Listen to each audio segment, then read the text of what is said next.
Hello, welcome to the Yoga Lawyer Show. We're going to follow up, start where we left off a little bit last night, talking again about the March for Our Lives and some of the aftermath that we've seen on social media and elsewhere since the march. I'm not going to get heated. Yes, is I that will not. a fact? So I don't know where to start. Maybe one thing that kind of piqued my interest that I wanted to talk a little bit about, I don't know if you saw, was this sort of fake picture of, well, it wasn't just sort of fake, it was wholly fake picture of Emma Gonzalez that was going around. We'll post it. It'll be on our faces right now. Yeah, we'll show it. It's right here. See the picture. But it depicts her ripping up the Constitution, and it was photoshopped, but that didn't stop, my Facebook feed lighting up with angry people. Twitter went crazy. Talking about, it's saying kind of mean-spirited things about her looks and her sexuality and calling her out for ripping up the Constitution. They started a smear campaign. They were questioning her nationality. And I didn't hear that. To be clear, she was born in America. Her father is an attorney. He immigrated to New York to escape Fidel Castro in Cuba. Oh, wow. But she was born in America. She's an American. Although I personally, and we've talked about this, I don't think that makes you an American, but that's fine. Oh, yeah, about whether just being born in America makes you an American anyway. But that's, again, a whole other story. But it doesn't matter. It doesn't matter. You just got it in her notes, but it doesn't matter. But it's interesting to see people get so angry and riled up, not just about Emma Gonzalez, but a lot of the Parkland and other teenagers and children that were advocating for stricter gun restrictions. I've even heard people say that they're kids, they have no place in politics, that they have no right to give their opinion, and I don't think that's fair. No, I would agree that, everybody has the right to give their opinion, but it's kind of like, what are we getting so angry about? What are people getting so angry about? And, when you look at it, take a step back, whether you agree with what they're saying or not, and you might not. I don't agree with everything they're asking for, and we'll talk a little bit about that. I definitely support their fervor and passion, and I'm, kind of standing back in amazement at how far they've gotten and how much is hopefully going to change and get done as a result.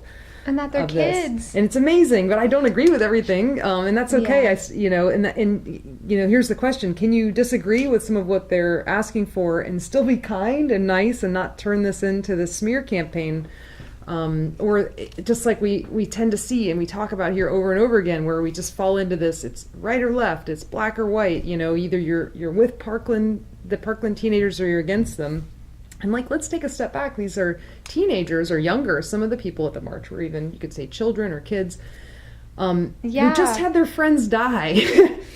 Their friends just died, and they see guns as part of the problem. And to say that they're not part of the problem is pretty naive. It was a gun that shot them. We're not saying that all guns are to blame, but, just statistically, and we've talked about this before, we've posted the stats. In countries where there are no guns, there are no mass shootings. Because you can't shoot someone if you don't have a gun. It's physically impossible for you to shoot someone if you do not have a gun. Does it mean those countries are perfect? There aren't killings in other ways, and it doesn't mean that guns are the problem either. And in America, we're not those countries because we can't, at least the way the law is right now, between the Second Amendment and the way it's been interpreted by the Supreme Court, is that there's no way that these teenagers from Parkland can take your guns away. They cannot take away your individual right to bear arms, but we can start a dialogue, and they have started a dialogue about tougher gun restrictions, and maybe the restrictions they're asking for go too far, and that's where I disagree. One point I want to make about that, though, is because it is so contentious, you kind of almost have to, throw everything out on the table, just so they'll be like, okay, we'll talk about these, but this one's not happening. And then you're like, okay. That give just and take. Brings me back to lawyering. I'm a practicing attorney. That's what you do in mediation. That's what you do in negotiation. You do ask for more than you think you'll get, and you meet in between. And it's sad that sometimes that is the way these things work. I don't know if that's, where they're coming from. They probably genuinely want the reforms that they're asking for, although I do think they go too far because I don't think that they're likely to happen. Ultimately, that's what we want, but we're not ready for that yet. And what they're doing is they're just saying, ultimately, this is what we want, and they're hoping that they'll get close to it. They'll get something. But if they start out by saying, we'd like some modest restrictions, of course the NRA is going to be like, no. You think they would get nothing? Yeah, they would get nothing. That might be. That's a good point. But I also think that's a little beside the point, because I feel like what we want to talk about, or I mean, we got a lot to talk about, obviously, but just to bring this up to the YouTube world and to whoever's watching and commenting, like To the ethos. So what is it that you disagree with them about, and does the fact that you disagree with them mean that it turns into a mean-spirited, a personal attack? And should it ever, is disagreeing with someone does it ever become okay to turn it into a personal attack? I mean, I would say no, but I want to throw that out there. And I know, Katie, you were going to let's talk a little bit about what are they asking for? Okay, so their website, it lists 5 things in like their mission statements. They said they want to fund gun violence research and prevention programs, which makes sense. That sounds great. Like, we should know where the gun violence is or what it is. We need to know the hard facts. And then they want to eliminate what they called absurd restrictions on the ATF. And the ATF is the only federal agency with jurisdiction to regulate gun activity and the gun industry. So they want to make it so that the ATF has that jurisdiction. They don't want to take it away. Well, there's some absurd restrictions on that. You used the word absurd. There must be some kind of weird laws on the books that... Right. They didn't go into it, but I have heard... I've heard stories about the ATF, and I can do more research on it. I've just heard like some crazy stories of things they've done in the past, and I think the ATF was involved in some of the scandals from like the Obama administration. Do you remember the Mexican gun cartel? That thing? So I can do some more research on that. Yeah, I mean, for our purposes today, it's not so important. We're just kind of broadly... This is just one of the things they're asking for, is to eliminate what they call absurd restrictions on the ATF.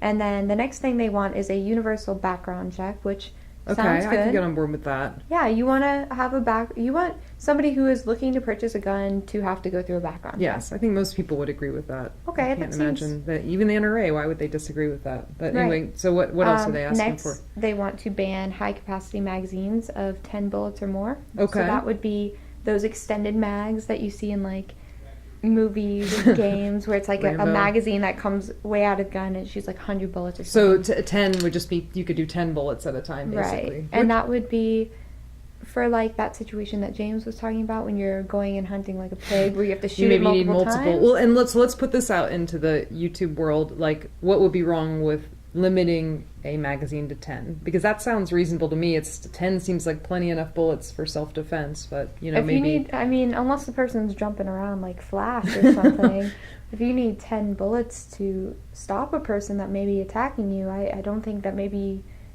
you should be using a gun at that point. Maybe you're a bad shot. Maybe you need to take a class. Which is something that I kind of want to advocate for, but that's a whole separate issue. Maybe we'll get into. But yeah, so put that out there. How do you feel about that limitation? And then what else are they asking for? And then finally, this is the one that Kelly and I are like, probably not going to get. They want to limit firing power on the street. And by that, they mean they want to put comprehensive restrictions on the future manufacture and sale of firearms.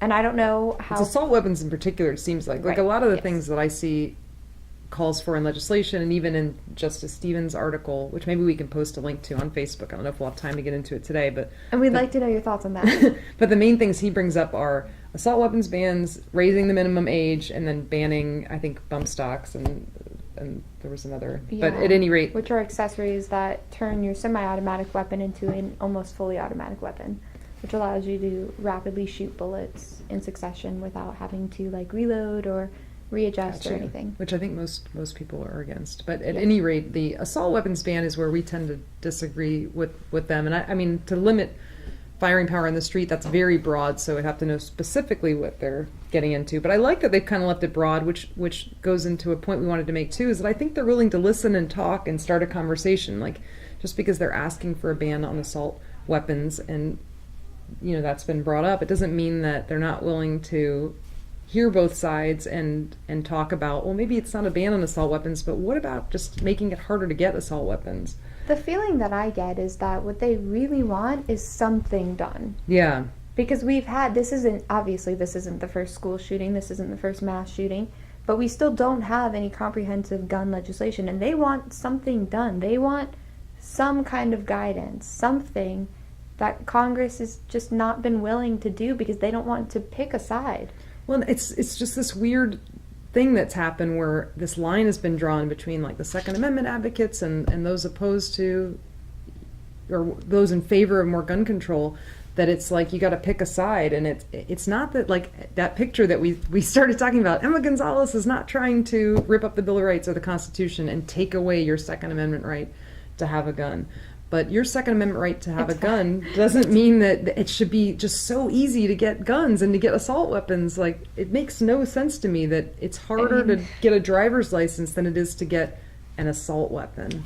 That is a loophole we need to fix. And the statistics don't lie. In the countries where there are tougher gun restrictions or even out bans, they don't see the type of violence that we see in America. We have talked about that in previous videos. If you're like new, you want to watch you can check it out. We can link to those. This has been a videos. Series. Lots of videos about this. So, but I'm a lawyer, and I believe strongly in our laws, and I believe in our Bill of Rights. And, I have my own sort of misgivings about how the Second Amendment has been interpreted, but I do think we have to work within the framework of laws that we have now. And within that framework, a ban on assault weapons, or a ban really on any type of reasonable weapon, like you can get into that a little bit, but it's not going to pass constitutional muster. So they can't do that. In other words, they can't take your guns away. So that's not what this is about. But why are you so angry? I'm posing this to somebody that's angry. Like, I'm not saying everybody's angry, but why are we so angry at them for asking for these things and letting it devolve?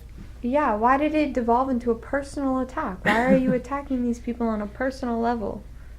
Why can't we have this conversation? Yes, we should. And I want to hear from the other side too. So I know I have friends out there that fall more on the pro-gun side than I tend to. And so maybe explain to me why we need more than 10 bullets or why some of these things they're asking for. We want to know why. We want to hear your opinion, but please don't attack.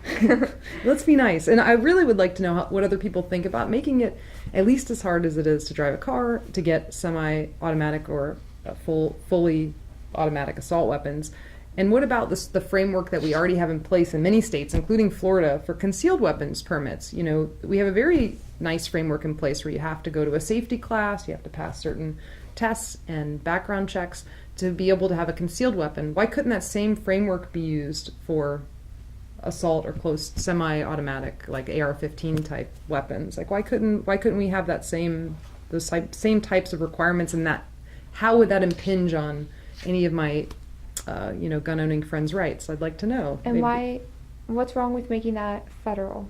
What's wrong with making these programs just one federal regulation where it's the federal government that decides what is necessary for the program and then applies it to all of the states in an equal manner? What's wrong with that? That would be interesting, because we don't do that with driver's license, just being, throwing that out there, thinking out loud a little bit. It is state by state, but there are certain parameters that seem to be uniform. I don't know if there's any federal legislation regarding driving a car. We maybe have to look into that a little deeper. But yeah, I mean, why couldn't it be federal? And if it does need to be state by state, then fine. Let's start there too. After I've said it, I don't think it would ever be federal. It might not be. I mean, there might be a way to put some federal legislation in place, but even on a state by state basis. What I'm asking is, what would be the problem with that? Why would an opponent disagree with that? We want to know. We want to fuel the conversation, but we don't want it to get ugly. And it got really ugly this weekend, and we both got a little bit upset at how because we like what these teenagers are doing. We don't agree with everything they say, but they're getting shit done. 17, these 11-year-olds. I was not doing what they're doing at 17. So I think we should give them props for that and respect them for that and understand that what they're going through was a very traumatic experience. They're not going to say everything correctly. They're going to make missteps, We all make missteps. But to just let it turn into what it's turned into is not good, and it's not appropriate, and it sort of undercuts this whole experience and makes it more political than it really has to be, because the bottom line is these are teenagers whose friends were just murdered less than a month ago, who are passionate about changing that so that it doesn't happen again. I mean, the name of their movement is Never Again, right? Did I get that right? So, and basically they never again want a school shooting. And I don't think anybody does, right? We all agree on that. So that's the good thing. That's where we can start from. And if we can keep the conversation elevated and not let it devolve into these ugly, mean-spirited type comments back and forth on both sides, then I think we'll get real far. So what else do we have, Katie? Was that about it That's today? about it.